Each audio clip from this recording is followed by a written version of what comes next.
Pues entonces, con vuestro permiso, empezamos la clase encomendándonos al Espíritu Santo, en el nombre del Padre y del Hijo y del Espíritu Santo. Amén.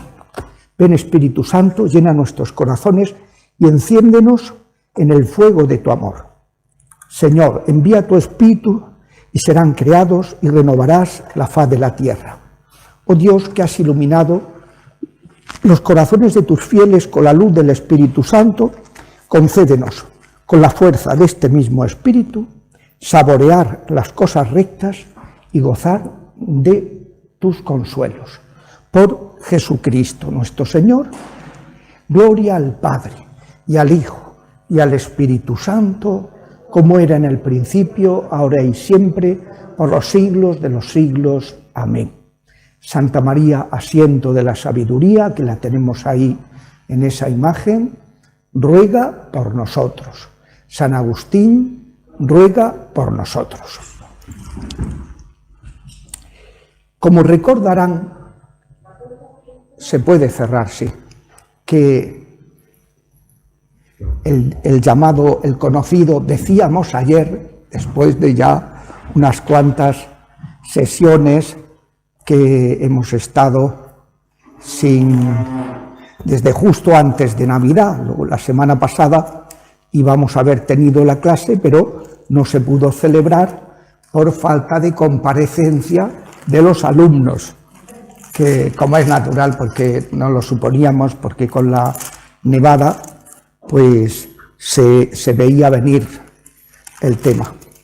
Y ya esta semana, que está más transitable todo, pues ya nos hemos organizado para proceder este curso, en el que veis que la semana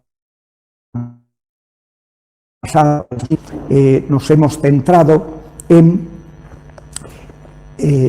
todas estas doctrinas, estas teorías sobre la composición del Pentateuco. Estuvimos explicando que había pues, muchas teorías en el siglo XX y que, como ha dicho la Pontificia Comisión Bíblica, al final pues, ni se han puesto de acuerdo entre ellos, luego se han desacreditado y total. Pero sí hay algunas pautas, porque siempre estas teorías pues siempre tienen algún punto que destacan, algún punto interesante. Entonces, quizá lo más interesante es eso que recordamos de los 4 momentos claves de la historia del pueblo de Dios. ¿Habéis recibido la síntesis bíblica que os envié por WhatsApp? ¿Cómo que no? Envié un archivo de Word.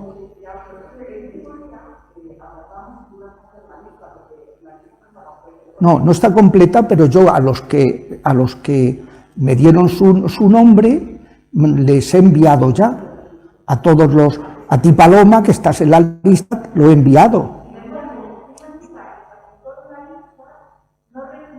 No, yo lo he enviado y es un archivo, un documento de Word que se llama Síntesis Bíblica.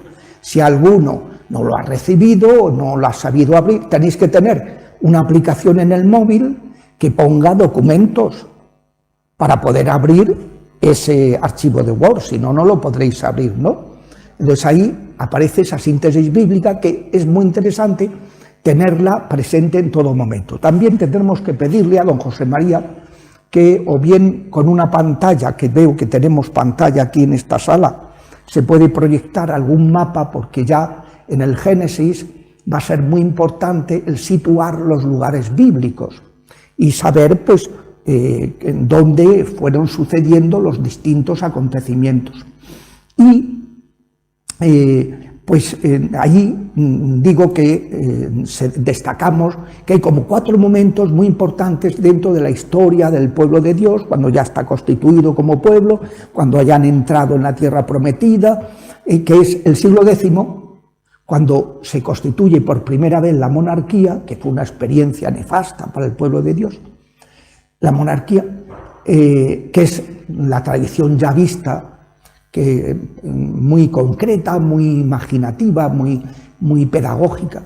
Luego el siglo VIII, que es el siglo de los profetas, la apoteosis del profetismo en Israel, en que pues, Dios envía muchos profetas, Isaías, Amós, porque estos profetas van a advertir al pueblo que tienen que rectificar. No rectificaron y el reino del norte fue destruido en el año 722. A finales del siglo VIII desapareció.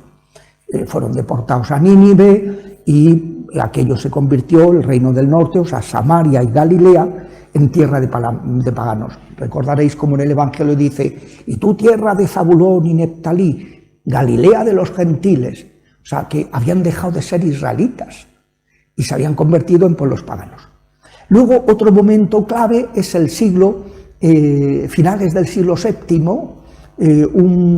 un siglo después de la destrucción de Israel, cuando el rey Josías, rey del sur de Judá, que es uno de los 3 reyes buenos después de David, Josafat, Ezequías y Josías, yo lo voy repitiendo, ya lo he dicho otras veces, para que se os vaya grabando y tengáis unas pautas muy claras, ¿no? Entonces, Josías hace en el año 622 a.C.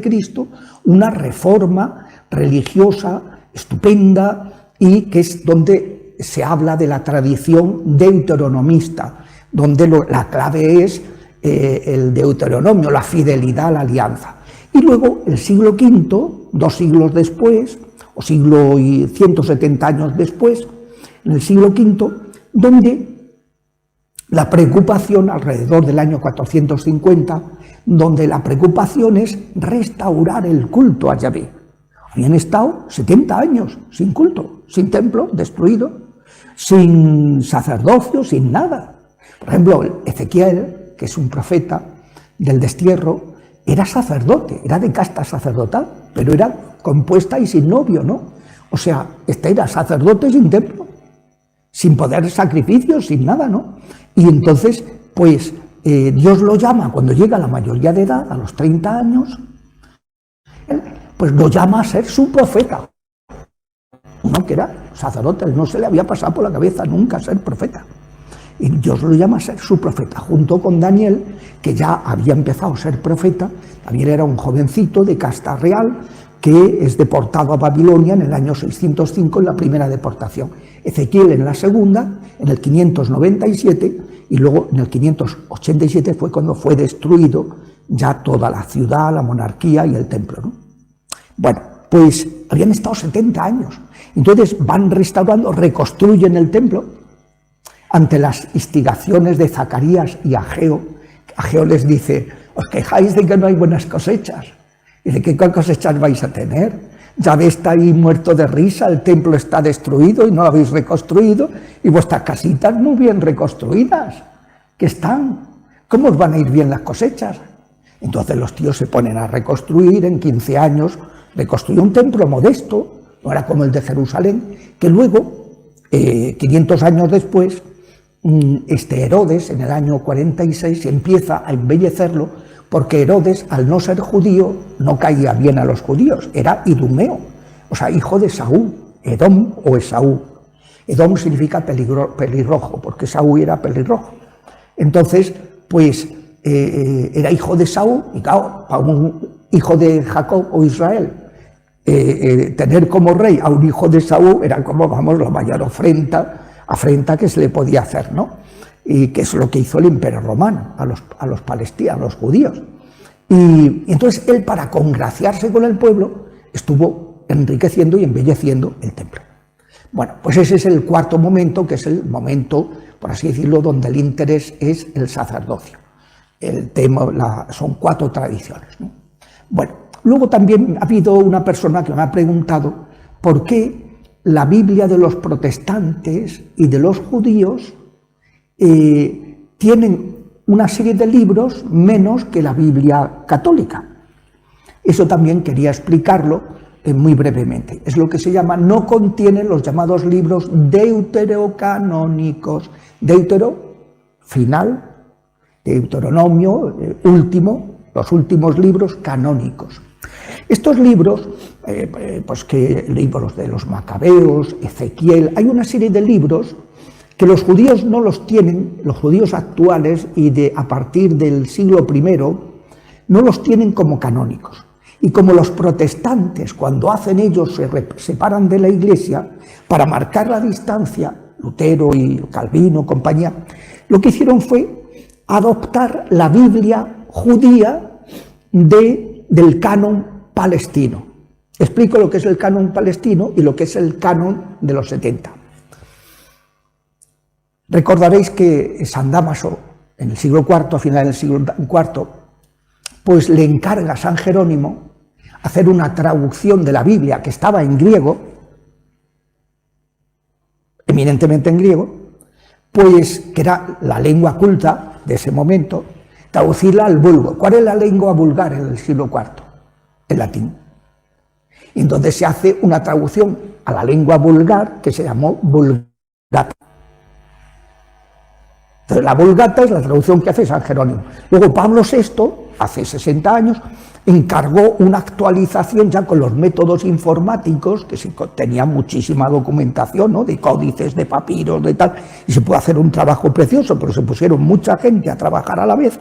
Entonces uno se encargaba de un libro, otros de otro.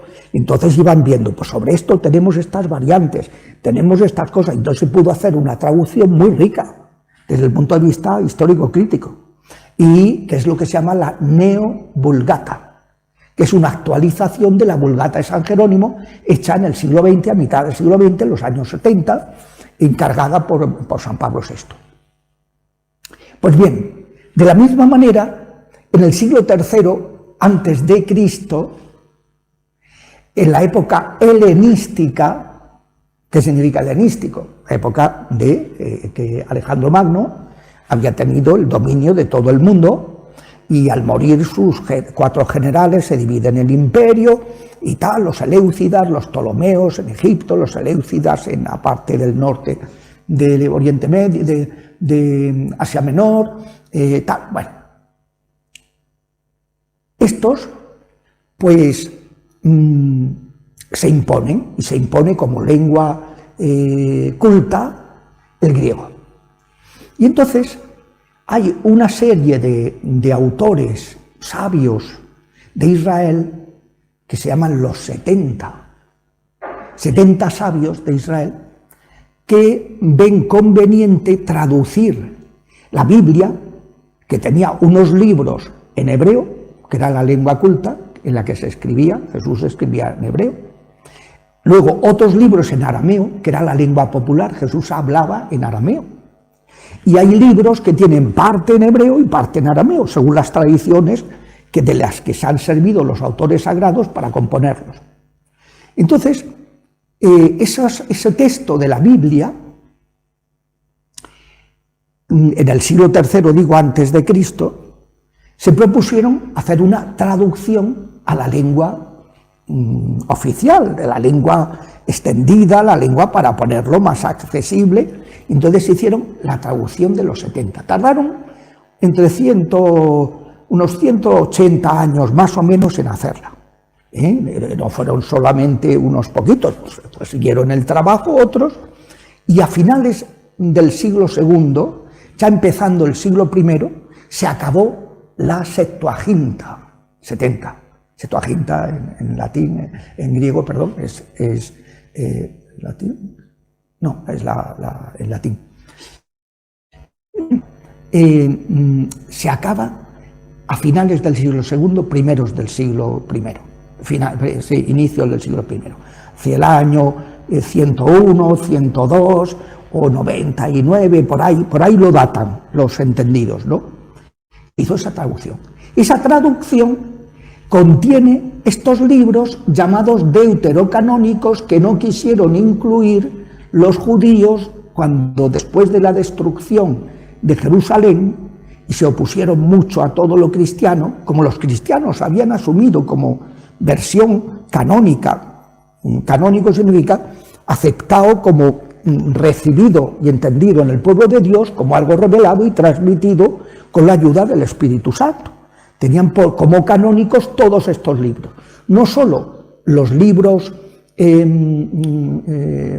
protocanónicos, sino los deuterocanónicos, que son unos cuantos. Entonces, cuando a finales del siglo I hicieron una versión, los judíos ya que están en la Cábala, que están totalmente opuestos al cristianismo, persiguiéndolo, etc., pues estos judíos hacen su propia versión de la Biblia, que es el canon palestino, llamada así la versión palestina. Y en ella no incluyen los llamados libros deuterocanónicos, que no significa que no fueran canónicos, porque eran tenidos en la Iglesia. Lo que pasa es que, claro, lógicamente son libros que se escriben después, que se escriben en el siglo II, por ejemplo, el Eclesiástico, que se escriben Macabeos 1 y 2, Ezequiel, tal.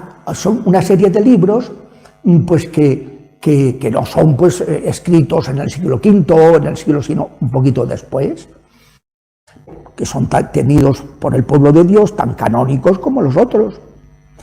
Entonces ellos no los aceptaron. Por eso, cuando uno agarra una Biblia protestante, vas a ver, ¿y esta Biblia es católica o protestante? Mira a ver si tiene Macabeos, o si tiene Eclesiástico, el Siracide. Mira a ver, o sea, porque, por ejemplo, las Biblias de los testigos de Jehová, ¿no? Que estos además manipulan la traducción muchísimo, porque como no creen en ciertas cosas, no son cristianos, no creen que Cristo sea Dios. Ellos se llaman testigos cristianos de Jehová, pero se llaman porque lo dicen, no porque lo sean, pues no creen que Cristo sea Dios. Y entonces, pues ellos, por ejemplo, traducen como les da la gana y dicen, pero oye, ¿por qué no estudiáis un poquito de griego, bonitos? O sea, dice, por ejemplo, Jesús cuando está en la cruz y le dice el buen ladrón, acuérdate de mí cuando estés en tu reino. Y el Señor le dice, en verdad te digo que hoy estarás conmigo en el paraíso. Quiere decir que cuando hayas palmado, no has desaparecido, sino que vas a estar conmigo hoy. Entonces, lo que hacen los testigos de Jehová, traducen, en verdad te digo hoy que estarás conmigo en el paraíso. Ya cuando sea la resurrección de la carne, la parusía y tal. Ellos no creen el estado intermedio, cuando el alma muere, no creen que haya el espíritu perdure. Y entonces, pues claro, dicen estas cosas, ¿no? Y otras, o por ejemplo, traducen, esto es mi cuerpo. Jesús utiliza el verbo eimi, que significa es. Y ellos traducen, este pan significa mi cuerpo. ¿Cómo que significa? Es mi cuerpo. Claro, no se puede manipular la palabra de Dios de esa manera, ¿no? Bueno, pues en estas Biblias de los gedeones, de los testigos de Jehová, de los evangélicos, tal, no aparecen los libros deuterocanónicos. Queda claro el por qué hay como lo que son la Biblia de los judíos a partir del siglo I de nuestra era, después de la destrucción de Jerusalén y tal, cuando ya se oponen frontalmente, caen en la Cábala y tal, y pues tienen sus tradiciones en las que el Talmud, por ejemplo, pues llega a aprobar la pederastia. Por ejemplo, y otras cosas, o sea, es una cosa muy seria. Esas Biblias, que es en las que utilizan los protestantes, no contienen los llamados libros deuterocanónicos. Bueno, aclarado esto, pues digo que pasamos ya a entrar en lo que es el primero de los 5 libros del Pentateuco. De los 5, teuco, rollo, se escribían en rollos, en pergaminos o sobre todo en papiros, para que duraran más, ¿no? Entonces, pues el primero de los rollos era el Génesis. El Génesis, bueno, el Pentateuco pues es lo más sagrado, son y junto con los libros históricos son lo que llaman los judíos los profetas anteriores. ¿Qué significa profetas anteriores? Que el Señor envía, se comunica con los hombres, no solo con palabras, que también, sino con gestos, con actuaciones, con intervenciones en la vida de los hombres. Entonces, de esos 5 libros del Pentateuco, que es lo que llaman los judíos la Torá, la ley, porque el Pentateuco es un camino de vida, es un camino, es no es una teoría, sino es un camino de vida. Pues dentro de esos 5 libros del Pentateuco, el primero de todos ellos, pues es el Génesis, ¿no?, que va contando la historia de los comienzos. La historia de los comienzos. En estos libros del Pentateuco, pues se va a insistir en el origen, en la creación, en la liberación y salvación de Dios a su pueblo, la alianza, que es un concepto clave, ¿no?, en todo el Antiguo Testamento y en toda la vida cristiana, ¿no?, la alianza, lo nuestro, ser fieles a la alianza. Hoy, en la primera lectura, se habla de que el Señor es fiel a su alianza, que Él ha jurado que va a ser fiel, y nosotros tenemos una esperanza porque Él es el Dios de las promesas, ¿no? Luego las promesas que están incluidas en el Pentateuco. Entonces, en el primero de estos libros, el Génesis, es un libro que va a contar.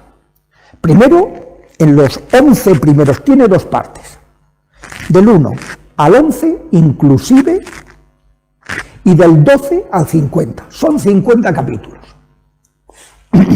Del 11 al 50 es la historia de Abraham, el hijo, uno de los de Terah. Ya que empieza, Yahvé le dice que vaya, que haga un camino, empieza un camino yendo hacia la tierra de Canaán, no llega a completar el camino, y luego Yahvé llama a su hijo, Abraham, le dice que vaya, y Abraham se pone en camino, deja todo, deja a Ur de los caldeos, tal, agarra a su sobrino, otras veces lo llama hermano, pero no era su hermano. Lo que pasa es que en los pueblos semitas todo miembro del clan familiar es hermano. Hay momentos en que hicieron un censo y salió fulano con sus 53.257 hijos. Es posible que pudiera tener tantos hijos por mucho harén que tuviera. Son hermanos. Dicen eso. Cuando dice, aquí está tu madre y tus hermanos, le dicen a Jesús, es sus parientes, el concepto de parientes para los pueblos. Con la historia de Abraham, Isaac, Jacob, y luego en los hijos de Jacob, y toda la historia de Egipto, cuando tienen que ir a Egipto a pedir alimento, cómo venden a su hermano, no lo matan, pero lo venden. Entonces, cómo su hermano acaba siendo el primer ministro en Egipto, cómo llegan allí, cómo el hermano acaba reconciliándose y tal, y cómo muere José y tal. Y luego, 400 años después, caen en la esclavitud, allí en Egipto, y entonces Dios al nieto del faraón, que era judío, adoptado por la hija, se lo encuentra en el río, en el Nilo, llorando, y porque habían mandado ahogar a los... Entonces la madre de Moisés no quiso matarlo, y entonces pues lo dejaron, y decía, a ver si alguien con buen corazón se lo encuentra, y así fue. Se lo encontró la hija del faraón, lo adoptó y lo llamó Moisés, porque significa lo he rescatado de las aguas, y lo va educando, y cuando él llega ya adulto, Yahvé le llama a ser el que rescate al pueblo de la esclavitud de Egipto. Y ahí acaba, pero o sea, el libro, o sea, el tema, la historia de Moisés es ya del libro del Éxodo. El Génesis acaba en José. La primera parte, los 11 primeros capítulos del libro del Génesis, va a contar primero la creación. El primer capítulo es la creación del mundo. El segundo capítulo detalla, es una tradición distinta, la primera tradición es sacerdotal, quiere dar el primer capítulo la importancia de la semana y el sábado, dar culto a Yahvé.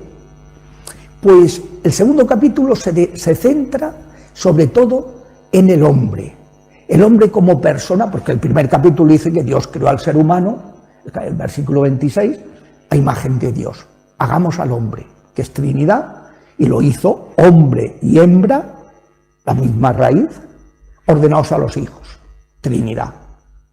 Y los creó. va subrayando que era todo muy bueno. Dios habla bien de una cosa, bien hablar, bien decir, diciendo. Y el Espíritu Santo sobrevolaba sobre la superficie de las aguas. Es decir, que Dios se complacía y que la creación estaba unida, que se había hecho por el Verbo. Y dijo Dios, la palabra, su palabra hacía todas las cosas. O sea, es toda una revelación importantísima en un lenguaje muy simbólico, que ahora veremos, es el mismo lenguaje que empleaban en aquellos tiempos los pueblos coetáneos del pueblo de Israel. Es el capítulo primero. El capítulo segundo se va a centrar más en que Yahvé, a ese ser, el Is, que lo llama varón, Is significa varón. Entonces ese ser que va poniendo nombre, que sin poner nombre significa dominar, y ese está, como explicaba Juan Pablo II, está subrayando la soledad originaria. Que el ser humano es el único de toda la creación, totalmente distinto, que trasciende a la creación material, que es material. Y entonces dice que Dios lo crea, le insufla un aliento de espíritu, es un ser espiritual de la justicia original, ¿no? Y entonces cuando dice, y no había nadie semejante a él, dice, y no es bueno que el hombre esté solo. Juan Pablo II decía que esto no significa que fuera creado primero el varón y luego la mujer, sino está significando que el varón sin la mujer, o la mujer sin el varón, es decir, el humano no puede vivir en soledad. Necesita tener a alguien a quien querer, no solo a Dios, sino a alguien humano como él, a quien querer. El texto bíblico subraya la soledad del hombre para dejar claro ante un pueblo muy machista, como eran los pueblos semitas, varón. Es una de las cosas que subraya el texto bíblico. Se sintió solo, fue el varón. Por eso cuando luego Dios maldice, al comer el pecado, le dice a la mujer que vas a caer en el mismo defecto del hombre. Buscarás con ardor un marido y él te dominará. Y el machismo es antinatural, porque lo normal es que sea la mujer la que tenga la prelación, porque es un ser más humano que el varón. En la Biblia lo presenta, el capítulo segundo, como el acabamiento de la creación humana. En un proceso genético, lo último es lo más perfecto. ¿Y quién es lo último en la creación del hombre y mujer? La mujer. Es más acabada, está subrayando, claro, y es evidente, la mujer es un ser, tiene más sensibilidad, más humano que el varón. El varón es más crudo. Claro, la mujer tiene hormonas, nosotros tenemos una, no nos enteramos de la película, de casi nada. Entonces, pues, es así, ¿no? Que, o sea, el texto vivo subrayar siempre la prelación de la mujer en la creación, ¿no? Entonces dice, Dios le influyó un sueño, la costilla es el hueso, los huesos es lo más íntimo y que está al lado del corazón. Está subrayando que es de una costilla, de un hueso, de la misma naturaleza, de la misma dignidad que el varón, pero además totalmente unida al varón, súper compenetrados, porque ha sido hecho de una costilla que está al lado de su. Y entonces cuando Adán se despierta, que tiene un simbolismo, ¿no? Explicaba Juan Pablo II, dice, esta sí que es carne de mi carne y hueso de mis huesos, la llamaré Isa. Varona. Las traducciones dicen, la llamaré mujer, porque está diciendo, eso no significa nada. Isaac no es mujer, Isaac es varona. Varón. El varón es más rudo porque procede de la tierra, el barro de la tierra, pero es más pulida, está más pulida porque procede del varón y es como el acabamiento de la creación. Entonces, y ya pues añade, y esta sí que es carne en mi casa, hueso en mis huesos, por lo cual el hombre dejará a su padre y a su madre y se unirá a sus políticos a distancia de seguridad. ¿Y quiénes son los políticos? La familia política, los suegros, que los suegros tienen que saber cortar el cordón umbilical y no estar ahí entrometiéndose los hijos con el pretexto de ayudar. ¿Qué ayuda? Emplear las...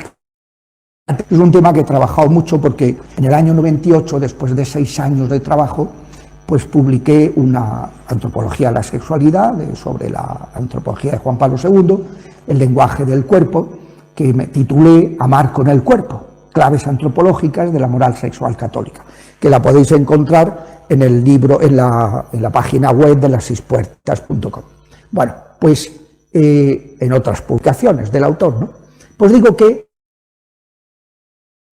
en el 31, que estuvo unos meses fuera de combate, ¿no?, con el tema de la sonda, del tal, pues salvo esos meses, el Papa dedica todos los miércoles, desde septiembre o noviembre del año 79 hasta pues, las mismas fechas del año 83, y sobre la teología del cuerpo. Y uno de los pasajes que utilizó al principio muchísimo fue el comentario a estos 3 primeros capítulos del Génesis. Todas estas cosas que os he ido diciendo están sacadas de la enseñanza de Juan Pablo II. Entonces, pues este capítulo 3, pues tiene un contenido impresionante también, porque va primero a contar,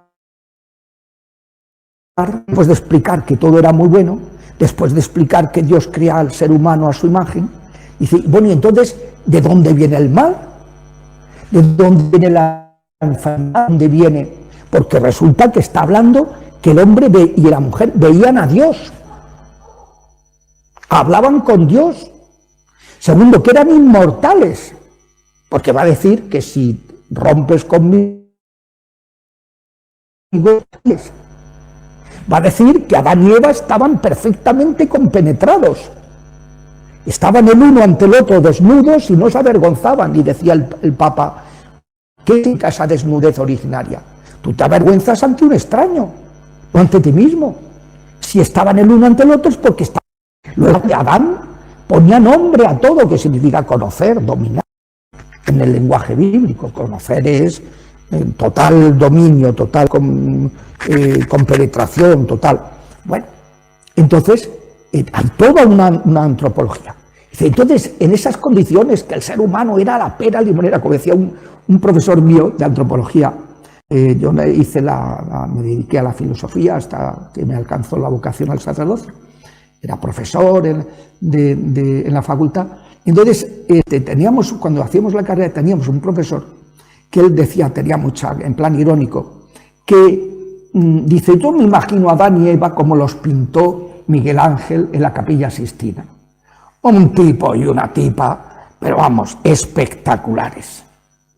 Dice, y luego ya después de la caída es cuando el género humano se va deteriorando. Dice, para mí no es el hombre el que viene del mono, sino el mono el que viene del hombre. Dice, porque después del pecado original nos hemos hecho una especie como de monos, ¿no? O sea, decía Geller con mucha sorna, pero efectivamente. Es decir, ¿cómo surge? Entonces el 3er capítulo del Génesis va a explicar algo que es clave, el origen del mal.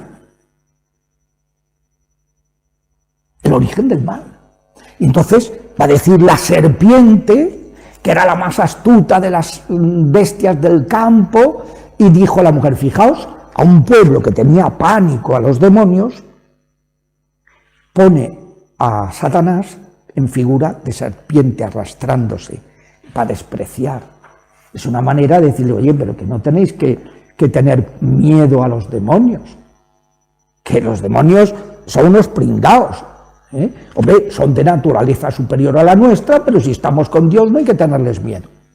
Entonces, la mujer le dijo a la mujer, fijaos, dice el Papa, fue a la mujer, está subrayando la prelación de la mujer. Dice, pues muy probablemente si hubiera tentado a Adán, la mujer lo habría mandado a paseo. Y cuando le viniera, oye, ¿qué me ha dicho este? ¿Qué tal? O sea, mira, vete por ahí. Pero no, fue a la mujer y la mujer sedujo al varón. Entonces, la prelación siempre de la mujer en todo, en la creación, más esto, tal. La mujer contestó, con que os ha dicho que no comáis de ningún árbol, ya empieza el padre la mentira.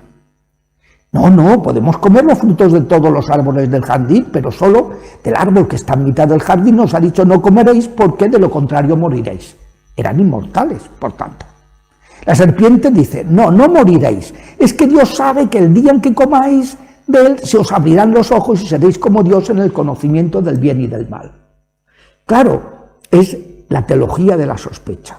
El Papa decía en el siglo XIX, Marx en el plano social, Freud en el plano sexual y Nietzsche en el plano de la realización humana, sembraron la sospecha. Dios es un enemigo de nuestra felicidad. Entonces, pues decían ellos, que decía el Papa, no, pues que es la reedición de esta tentación. Dios es un ser que no quiere nuestra felicidad. 5 minutos, ¿no? Gracias. Y entonces la mujer, al ver ante esa propuesta, es que vais a ser como dioses en el conocimiento del bien y del mal, a la mujer le atrajo.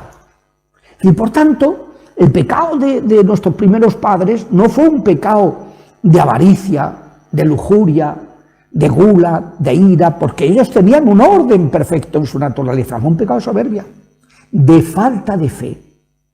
Y por eso siempre Cristo diría que el camino, y la Biblia lo va a subrayar, que el camino de la salvación es la fe, la confianza en Dios. Lo que nos trajo la maldición fue la falta de fe. Y entonces, pues, él se lo dio a su marido, que también comió, se les abrieron los ojos, ¿y qué es lo que se les abrió? Que estaban desnudos. Ya no se fían el uno del otro, decía Juan Pablo II. Y luego, cuando oyeron la voz del Señor que se paseaba por el jardín, Adán y su mujer se escondieron. Ya está diciendo que Adán y Eva, que tenían relación con Dios, que veían a Dios en toda la creación, ahora ya no lo ven, que es lo que es la miopía espiritual que tenemos nosotros, que nos cuesta ahí un proceso, ¿no?, para volver a ver a Dios, ¿no? Y el Señor llamó a Adán, ¿dónde estás? Es que he oído, me dio miedo. Ya no tienen confianza en Dios, ahora es el miedo a Yahvé, porque estaba desnudo. ¿Y quién te ha dicho que estabas desnudo? Es que has comido del árbol. Y entonces Adán, en lugar de asumir, es la falta de asumir la responsabilidad personal, la mujer que me diste como compañera. Tú eres como cuando en las familias decir, tu hijo ha hecho esto, le decís al otro, ¿no? Y entonces le estáis cargando que es tu hijo, no el mío, ¿no? Pues la mujer que me diste como compañera me ofreció el fruto y comí. Entonces el Señor llama a la mujer. Y entonces la serpiente me sedujo y comí. Y ya la serpiente no tenía que, por haber hecho esto, y fijaos, el Señor ya muestra que no abandona al ser humano, sino que nos da una promesa. Serás maldita, te arrastrarás sobre el vientre y comerás polvo. Fijaos, a un ángel, al ángel probablemente más arrogante, más poderoso de los creados, a un ángel decirle que vas a estar, te vas a materializar, que esa es la dinámica de la vida del espíritu caído, es el materialismo. Arrastrarte sobre tu vientre, es una cosa terrible, ¿no? Y seguir, pues la ley de la dialéctica. Cuando yo siempre digo que una de las tareas, y a mí me encantaría además cuando me jubile, si es que me jubilo, pues escribir uno de los libros que quiero escribir todavía, pues es el de la fenomenología del espíritu. ¿Por qué? Porque Hegel tituló Fenomenología del espíritu a algo que no era el espíritu bueno, es el espíritu caído. La dialéctica, que es la ley que Hegel y que luego Marx aprovecha y tal, eso es el modo de vivir de esto, te arrastrarás. Porque en la materia o tú o yo, en cambio en el espíritu compartimos. Se puede, el que ama tiene al otro como parte de sí mismo, ¿no? Y entonces te arrastrará. Y pongo hostilidad entre ti y la mujer, tu descendencia y su descendencia. Esta descendencia que el texto bíblico dice Hu, este linaje. No es la virgen, no es la mujer, sino Hu, el hijo de la mujer, Hu, este, te aplastará la cabeza cuando tú solo le harás una herida menor en el talón. O sea, te derrotará cuando tú solo conseguirás, pues eso, matarlo 3 días, o día y medio, ¿no? Entonces le dice, por tanto, ya esa promesa maravillosa, y ella te aplastará la cabeza, no deja al hombre hundido. A la mujer le dice, por haber hecho esto, sufrirás en tu preñez, parirás hijos con dolor. Lo primero, ¿qué es lo que a la mujer le llena más? La maternidad. Pues entonces esa maternidad será dolorosa. Segundo, en la vida matrimonial tú eres la prelación, pues ahora no, tendrás ansia, buscarás con ardor un marido y él te dominará. El machismo es antinatural. Cuando una familia se acercan a Dios, pues no hay machismo, ¿no? Pues como decía uno que estaban celebrando sus bodas de oro y uno le pregunta, oye, vosotros que sois tan distintos, ¿cómo os ha ido tan bien? Y dice, pues mira, muy claro, nosotros cuando llegamos al altar, ella estaba en el lado izquierdo, porque el varón tenía la prelación por figurar a Cristo, que se encarnó varón. Pero cuando nos dimos la vuelta después de la boda, ya pasó ella a tener la derecha. Y cuando estábamos saliendo le dije, mira, a partir de ahora que queden las cosas claras. Vamos a repartirnos las tareas y así que no haya problemas entre nosotros. Los grandes temas me encargo yo y los pequeños temas te encargas tú. Y le pregunto, ¿qué son los grandes temas? Y dice, pues ¿qué va a ser? La opinión de la familia, sobre la globalización, sobre el calentamiento global, sobre pues esos temas. Y los pequeños temas, pues eso, que dónde vamos a veranear, que qué casas nos vamos a comprar, en qué barrio vamos a vivir, en qué colegio vamos a llevar a los niños, cómo los vamos a educar y tal, los pequeños temas. Nos ha ido muy bien, decía el tío. Nos ha ido bien, ¿no? Bueno, pues eso. O sea, Y Adán le dijo, por haber hecho caso a tu mujer y haber comido, será maldito el suelo por tu culpa. Comerás con fatiga mientras vivas. Brotará para ti cardos y espinas. Comerás con el sudor de tu frente hasta que vuelvas a la tierra de la que fuiste llamado. Entonces Adán llamó a su mujer Eva, que significa amar a los vivientes, significa que ya la conoció, y hicieron túnicas, Dios les hizo túnicas, los vistió y los expulsó del jardín del Edén, que es una manera simbólica de decir que, claro, al perder toda ese tesoro de esos dones sobrenaturales, preternaturales y naturales que tenían, pues el mundo dejó de ser un paraíso para ellos, ¿no? Y entonces el mundo pues ya no era el paraíso en el que habían sido creados. Y vamos a dejar aquí,